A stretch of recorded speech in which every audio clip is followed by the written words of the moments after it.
Oh, yeah. Yeah.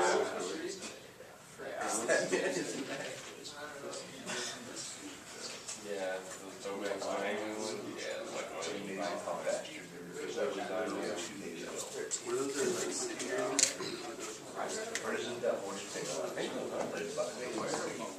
probably a combination. Okay. Now that Steven's got us the noise level going, I'll get the class back here. So we looked last time at permutations, some more, looking at cycle notation. Just another way to write the permutation.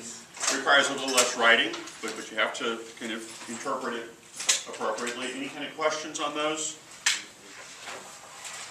I have written down that order is the size of the subgroup generated. But I don't understand what that means. So what is order again? Okay. I don't know if that was on there. I just had a question from the past So, class. I mean, it's really for any cyclic subgroup. So we had looked at the square. So the 1, 2, 3, 4, we'll put it in cycle notation. So say 1 goes to 2, goes to 3, goes to 4. The order of this element I believe is 4. And the reason it's 4, if we look at what does this element generate? Well, it's in there. So we take the subgroup, the element's in there. The element squared is in there. So in this case, what's our element if we square it? 1, 3, 2, 4. What if we cube it? 1 goes to 4, which goes what, to 3, which goes to 2. What if we do it 4 times? Yeah, it's the identity, which is not exactly itself, but the identity. And the identity is one time we would actually put down a cycle of length 1, because we need to put something down. Most other times, if it's a cycle of length 1, we don't put it in there because that element's not changing. But if none of the elements are changing, we have to put something down. So when we generate that subgroup, we've got 4 elements. So that's the order of that particular element is 4, because if we just start with it and start generating a subgroup, we get a subgroup with 4 elements. So the order of the element is the size of the cyclic subgroup that element generates. Or like the number of times you can combine it with itself to get the identity. Okay. Yeah, because actually once we hit the identity, the next alpha to the 5th, we're back here to the 6th, 7th, 8th, 9th, 10th, 11th, 12th. That's the idea of the cyclics.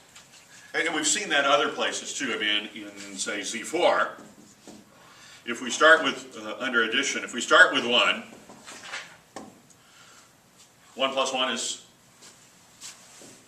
2, 3, then we're back to 0. So it's also of order 4.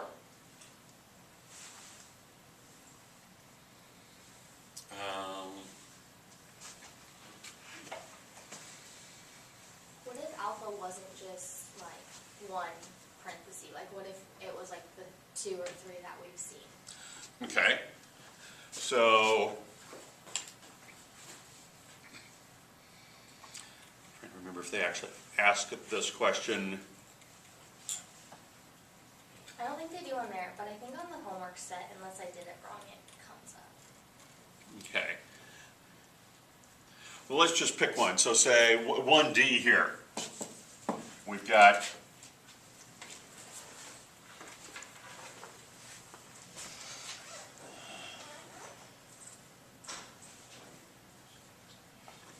not sure I'm going to get all this in here.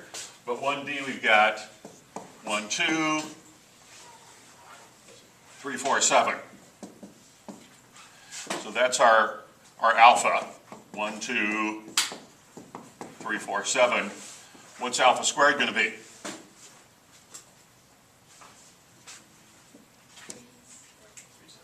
3, 7, 4? Because 1 and 2, 1's going to go to 1, 2's going to go to 2. We wouldn't write it down. What about alpha cubed? Maybe easier here to look at combining these two. So 3 goes to 7, back to 3. 7 goes to 4, back to 7. 4 goes to 3, back to 4. We'll just have, I think, 1, 2. What about alpha to the 4th? Should just be 3, 7, 4. I'm not sure it's 3, 7, 4. 3, I mean, alpha to the 4th would be alpha squared squared. So 3 goes to 4. 4 goes to 7. So we're actually kind of back to that part. Alpha to the 5th. Well, if we take alpha squared and alpha cubed, that's alpha to the 5th. 1, 2, 3, 7, 4. And notice that's different than alpha. We still haven't gotten a repeat yet, so we're still going. What's alpha to the 6th going to be? We can either look at, alpha and alpha to the 5th, or alpha squared and alpha to the 4th, or alpha cubed times alpha cubed. However we look at it, alpha to the 6th, we get an identity. I get the identity. So how many elements are in this subgroup? There are 6. So the order of this element is 6. Because as we work with it, it produces a subgroup with 6 elements.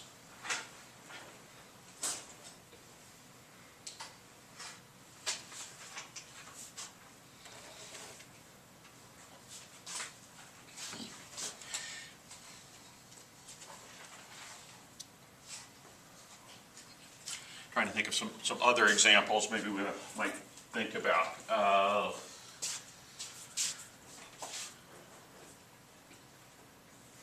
We'll say we're in Z20 under addition, and we start with 5. 5 plus 5 is 10. Not a trick question, not this time. Plus 5 is 15. Plus 5 is 0. So that's the cyclic subgroup generated by 5. In Z20, the order of 5 is also 4.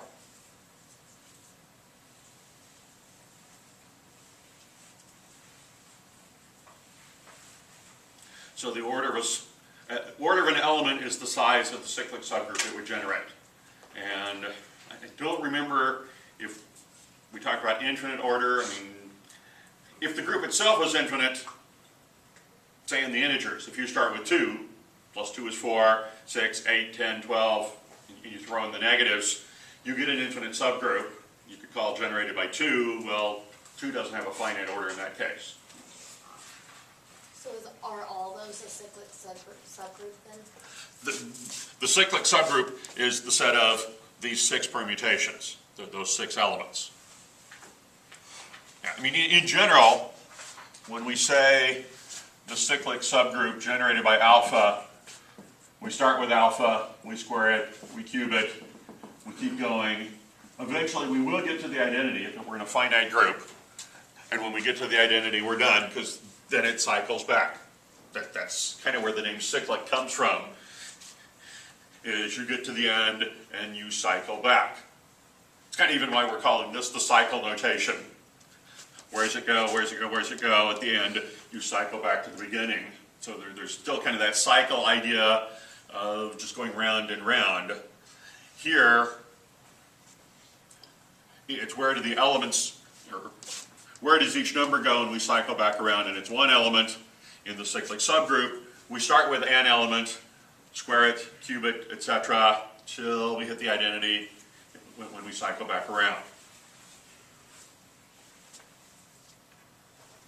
Yes? What's that notation normally? It looks like Z, like the top one, Z4 and a plus on the top and a 1 on the bottom. Is that correct? It's a comma, Oh, a comma. yes. Because with Zn especially, sometimes we've looked at it with multiplication, sometimes with addition. So if there's an uncertainty what the operation is, we'd indicate the operation. Because technically a group is a set of elements with an operation. Okay. So, I mean, with permutations, we've only talked about one operation, composition. So we don't really do any extra work or specifying what the operation is there. But there have been some sets we've talked about, well, let's think addition here, let's think multiplication here. So if there's any kind of question of, well, what operation is it, we should specify what the operation is. In fact, let's think about that with another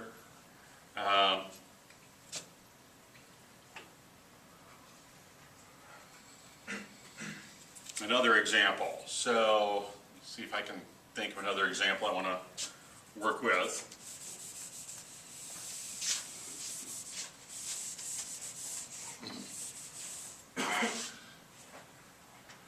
So say the non-zero elements of Z13 under multiplication.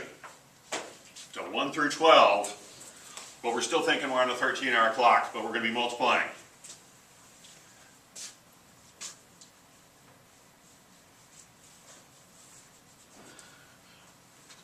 And let's start, say, with, I'm not going to start with what I want to start with, but say we start with 5. We want to know what's the order of element 5. So we'll start with 5. 5 times 5 is 25, but if we're on a 13-hour clock, that's 12. 5 times 12 is 60. On a 13-hour clock, is that 8? 5 times 8 is 40. On a 13-hour clock, that's 1. And then 5 times 1, we're back to 5. And so again, we cycle around on here. And again, we end up actually with a group with 4 elements, which is what I was hoping for, because that's going to lead us into our next topic. But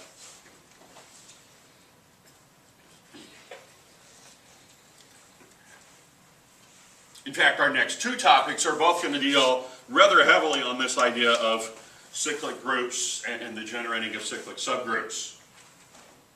I mean, notice here, when we started with 5, we didn't get the entire group. In Z4, we started with 1, we did get the entire group. So sometimes you might get the whole group, other times you might get something less than the group. But if you're in a finite group and you start with an element, it will generate a subgroup. And a subgroup could be the whole thing. So, but combine it with itself again, in a finite group, eventually you will hit the identity. Because you run out of other options.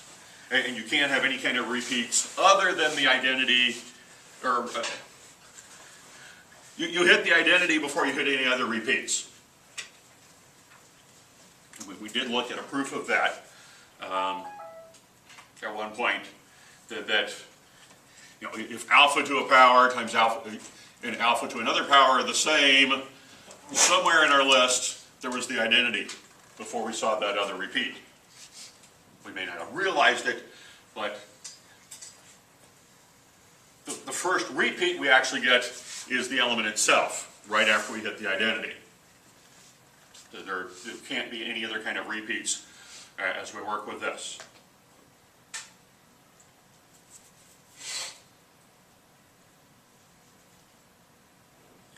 Okay. Other questions?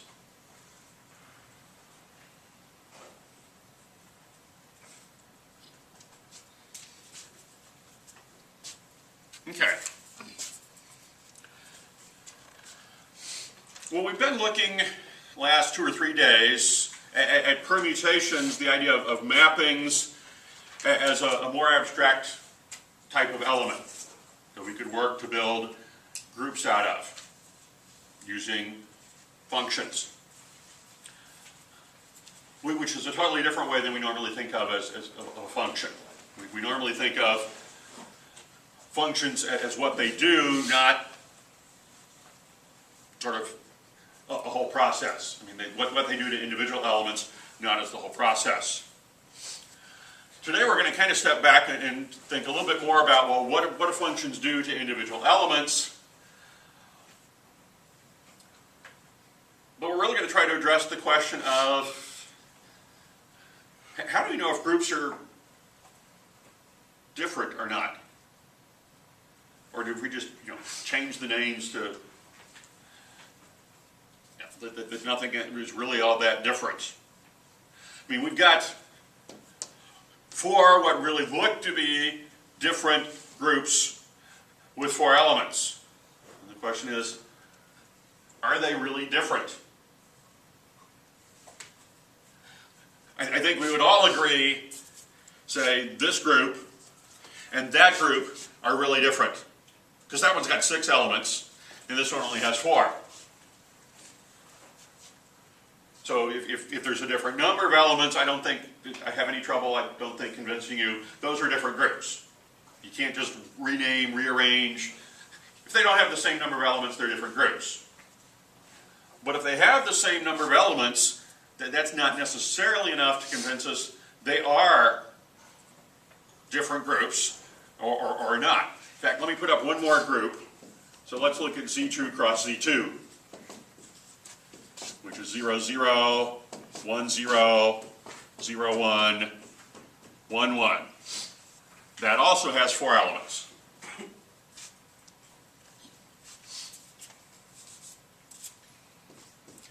And our question is it a different group than any of these others? And kind of what's it really take to be a different group?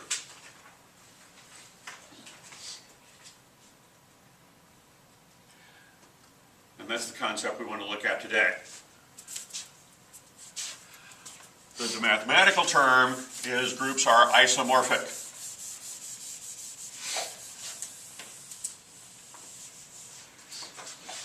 Two groups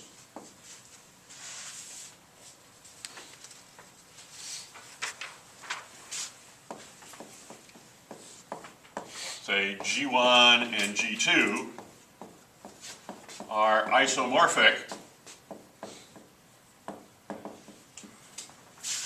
if there is a 1-to-1 onto mapping F from one group to the other group with the property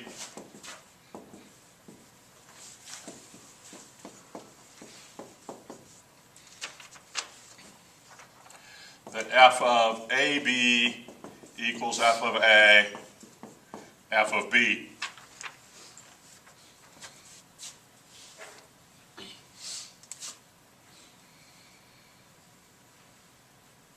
Which we sometimes say preserves the operation.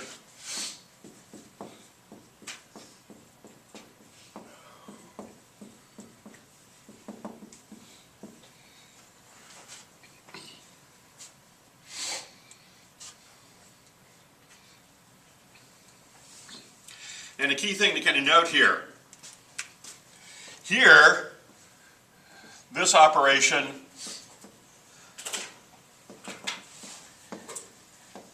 is in G1, the first group. Here, this operation is in G2, the second group. And so our question is, if we pick 2 elements from our group, so we've got an element A and B,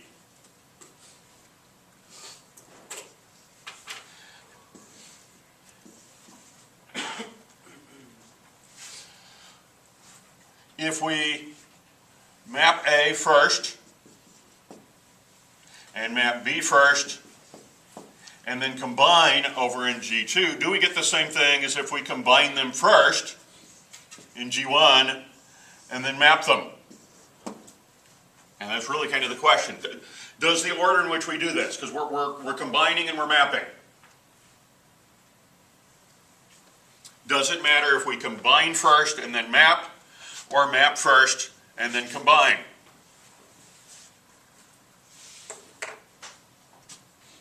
And if it turns out it does not matter, and the mapping is one-to-one and onto, then we have what are called isomorphic groups.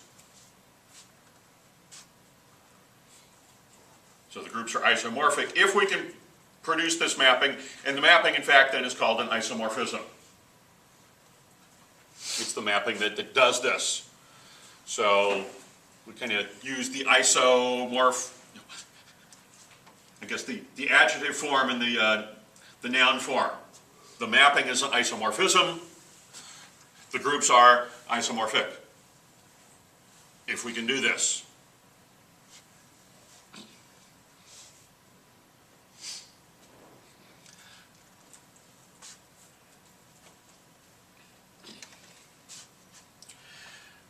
Now, as we consider this idea, there are three things we're going to be, three types of questions we can be asked.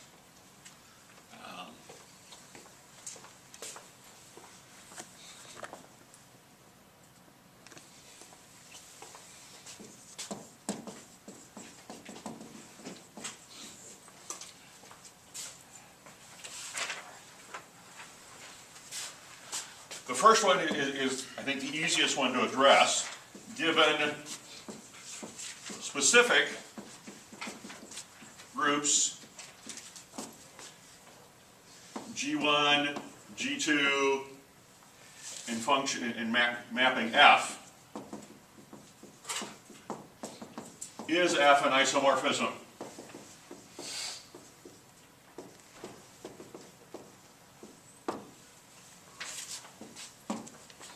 And of the three questions we could be asked, this is by far the most straightforward. And the least abstract. It's still abstract a bit, but it's the least abstract because we are given specifically two groups and a specific mapping that we're working with.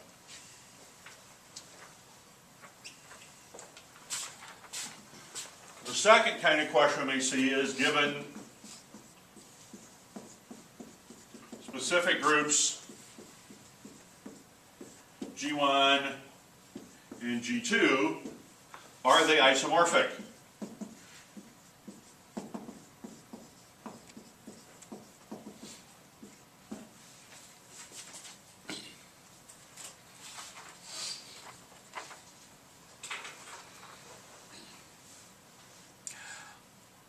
That one's a harder question because they didn't tell us what function to try.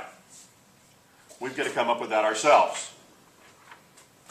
Kind of like the slaves in Egypt when Moses first said, let my people go, and Pharaoh says no, and oh, by the way, you've got to come up with your own straw now. Well, that's kind of the thing here. You thought proving isomorphisms were hard. Okay, you come up with the mapping and prove it's an isomorphism. And if you decide the mapping you first come up with isn't an isomorphism, well, maybe you just weren't clever enough. The fact that you tried a mapping and it failed doesn't necessarily mean the groups are not isomorphic. It just means you didn't find an isomorphism yet. The third type of question is, given abstract groups, so we're not told what they are, G1 and G2, with an isomorphism, also abstract.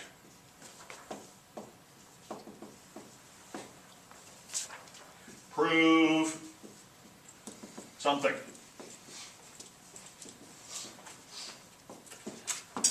At least in this case, I do tell you a specific thing that I want you to prove, but it is, the rest of the theorem will be provided, but we're trying to prove something is always true between two isomorphic groups.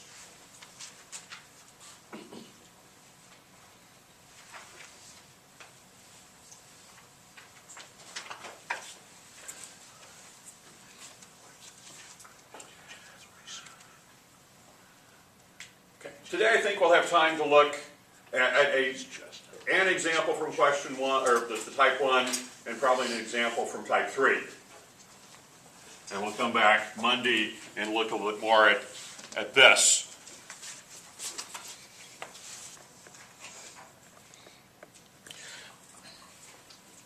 So I'm going to go with these two.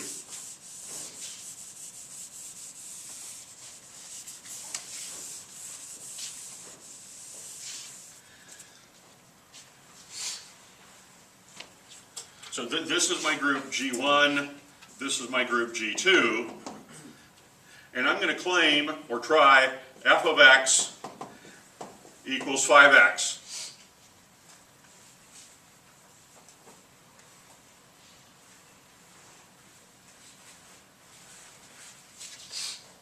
So as we think about this, well, first thing, is this a map from G1 to G2? If I take an element in G1 here and multiply by 5, do I get an element in G2? Yes. Yes. So that's sort of, normally we don't need to check that, but because if they're telling us the mapping, it most likely is going from G1 to G2. Okay, is this mapping 1-to-1? Do we always get a different output? Yeah. Yes, I mean, it's small enough here, we can look, we get 5, 10, 15, 0. We can see in this case, yes, is the mapping onto.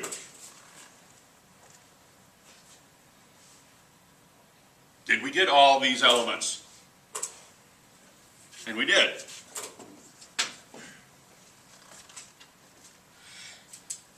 And in fact, for finite groups, if we've got a mapping that's 1-to-1, it has to be onto, well, if they're the same size, it has to be onto and vice versa. If they're not the same size, there's no point in trying to do this. If they're not the same size, you're not going to come up with a 1-to-1 onto mapping. If you think back to the gradebook function, you're not all going to get different grades. There aren't that many grades for me to give. So, if the sets aren't the same size, there's no point in trying to decide if they are isomorphic. They will not be, because we can't come up with a 1-to-1 onto mapping. So the isomorphic question really only makes sense if the groups happen to be the same size. But being the same size isn't really enough. They also need to preserve the operation. So that's the last thing we need to check here. Does it preserve the operation?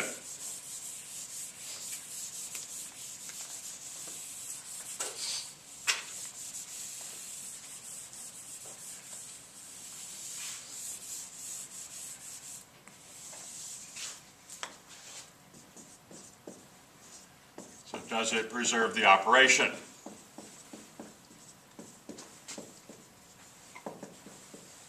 And this is typically the hardest part to look at and think about in terms of does it preserve the operation.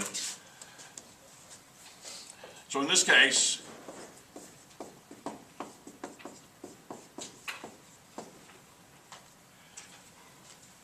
well, actually in every case, what we're trying to figure out, does it matter if we combine the elements in the first group and then map, or map them first? So let's look at combining them in the first group. What was our operation in this first group? Addition. So even though it looks like, oh, I'm multiplying, well, I'm combining them with whatever the operation is. What does our map say to do? Take it times 5.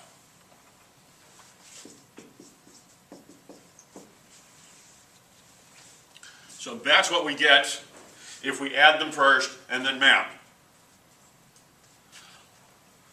What if we map them first and then add? Well, or combine, and the combination is addition. What's f of a?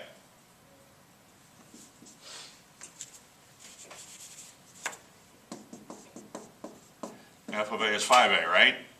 F of b is 5b. But didn't you add first? I mean, over here we map them first. So a goes to 5a, b goes to 5b, and then I add the two results. Now over here I added first. So I added a and b, and then the map says 5 times that. And so the question is, are those the same? We typically call that the distributive property. The fact that we're in Z20, well, it's still the same in this case. They are equal. That's the distributive property.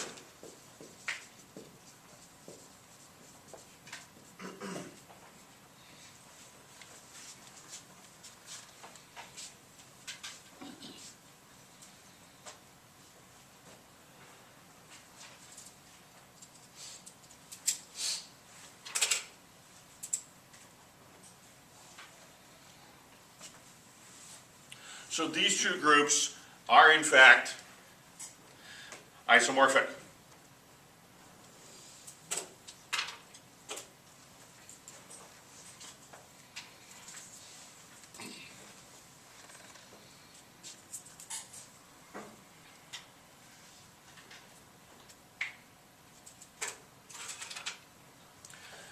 And we have this mapping that shows it.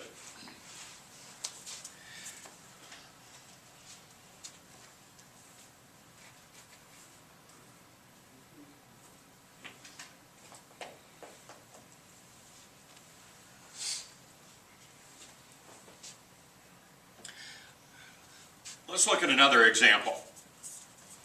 Let's look at one with infinite groups.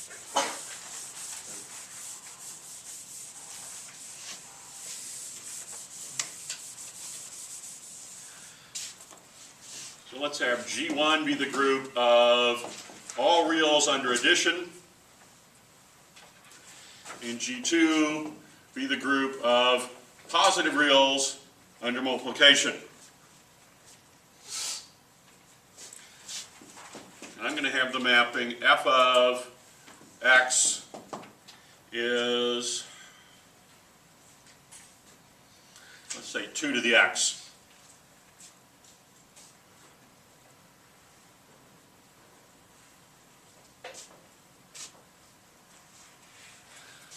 So 1 goes to 2, 3 would go to 8.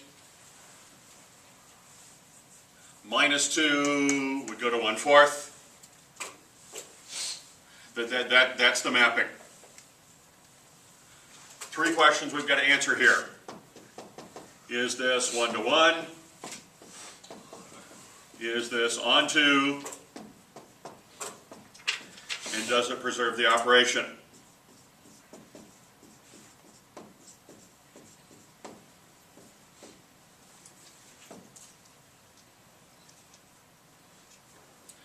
Now here, since we're going from reals to reals, these two questions, it might be just as easy to address thinking in terms of the graphs. What does the graph of 2 to the x look like?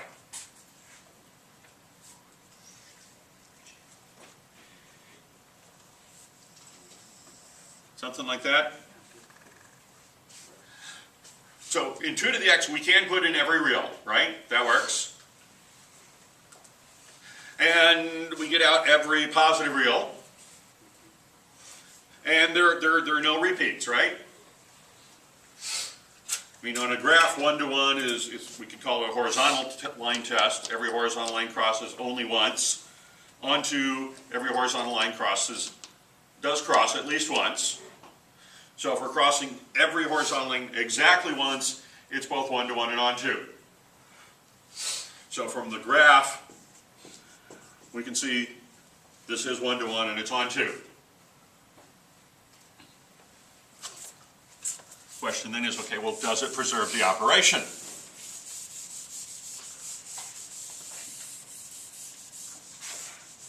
So if we combine the two elements in the first group and then map, do we get the same thing as if we map first and then combine them?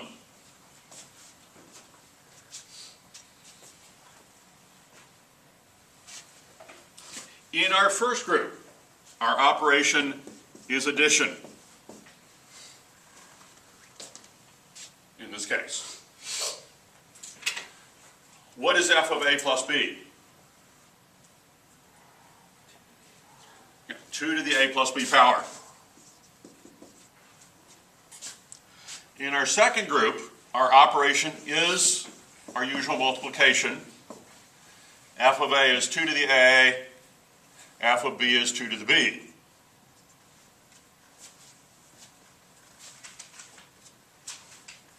Are those the same? They actually are.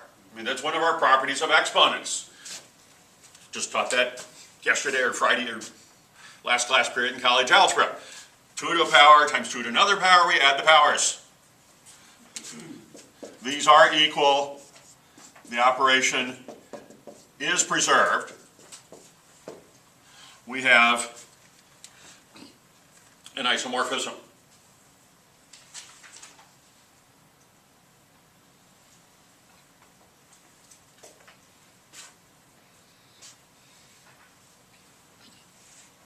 Yes? Can you explain the onto again? Because when I look at that graph, it doesn't go into the negative, so how is it? Because our other group is the positive Okay. reals. Okay. Yeah, you're right, it doesn't go in the negatives. So I only work with positive reals here. Okay, so the second group's kind of like your output? Mhm. Okay.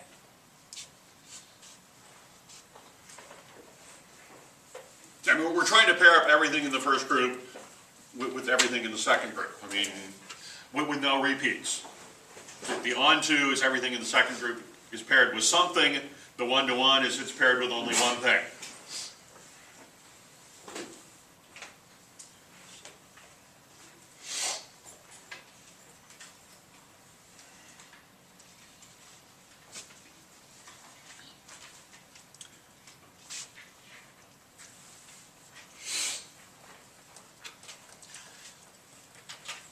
Okay.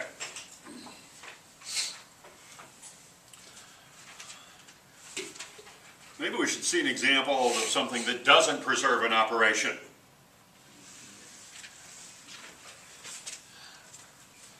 Just so we can kind of better gauge what exactly is preserving the operation, because it doesn't always work out this way. So suppose, this one,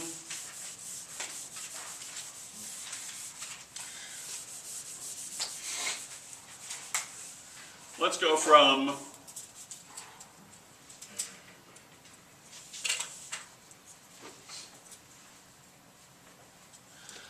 the reals under addition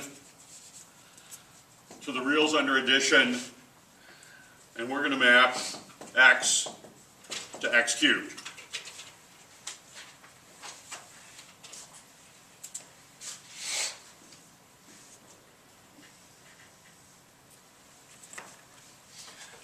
That is one-to-one and it's on 2.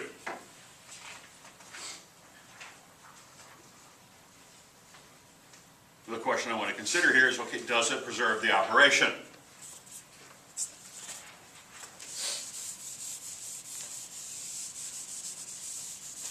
Does it matter if we combine the elements first and then map, or map them first and then combine? So let's look at the two sides. So we're going to combine them first. Well, our operation here was addition. What is f of a plus b?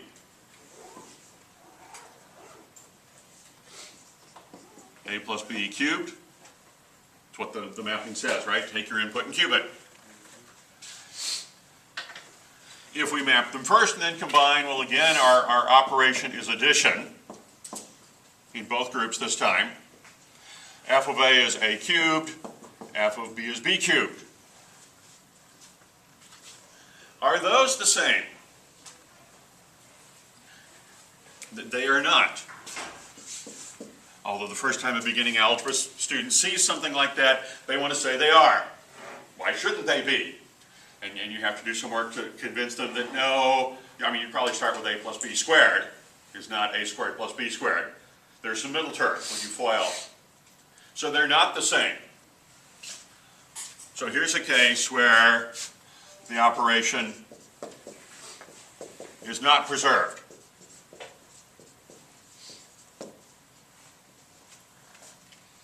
Because it matters. Adding them and then cubing is different than cubing them and then adding the results. And so that's kind of our challenge is, as we see something, is it going to preserve the operation? And at least on the first type of question, we are working with specific groups, and they do give us the mapping. So there are three things we've got to check. Is it one-to-one? Is it onto? Does it preserve the operation? But at least we have some specific things we're working with here. So it's a bit, it's the most straightforward isomorphism question we could have. Here are two groups with a mapping. Are they isomorphic? Question two, again, is more complicated because here are the two groups. And you've got to come up with a mapping. If you're successful in finding a mapping, they are isomorphic. If you are not successful in finding a mapping, well, either you're not clever enough to find the mapping, or maybe no mapping exists. But there you're going to have to think of, how am I going to argue maybe that they're not isomorphic? Maybe I can't find a mapping. And in a sense, that kind of leads into the third thing. If we've got two groups that are isomorphic, there are certain things that are going to happen. We're not going to get this finished today, but let's go back to the previous example, where we were going from the reals under addition to the positive reals under multiplication, and we were taking x to 2 to the x.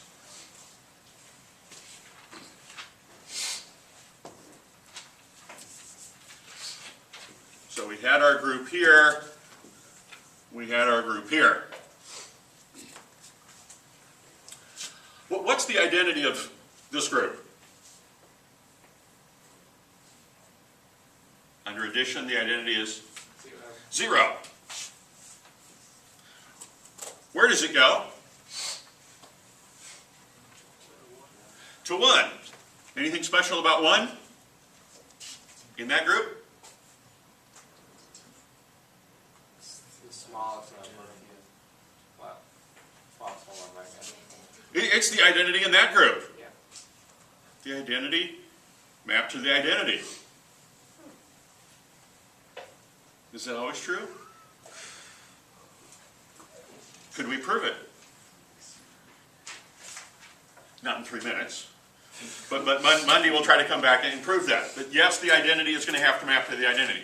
Let's look at something else. Let's look at, say, 2 and minus 2.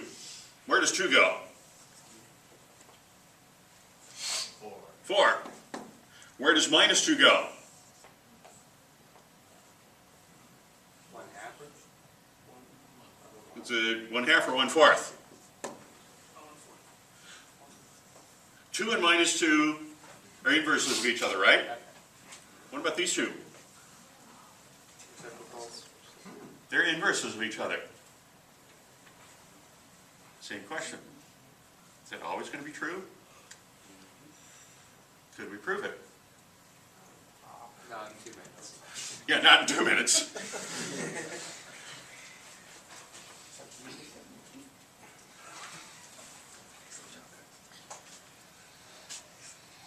And for that matter, could we prove it in general? I mean, we might, for this case, I guess there's really not much to prove that the identity goes to the identity. We see, yes, it happens. And with a little bit of work, I think we can convince ourselves, yes, the inverse is always going to go to the inverse.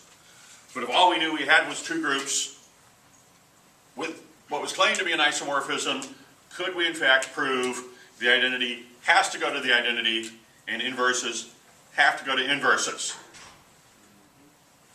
And Monday, we will attempt to do just that. So, we've looked here at part of Chapter 9 on assignment, on this, let's see, E1, 2, and 4.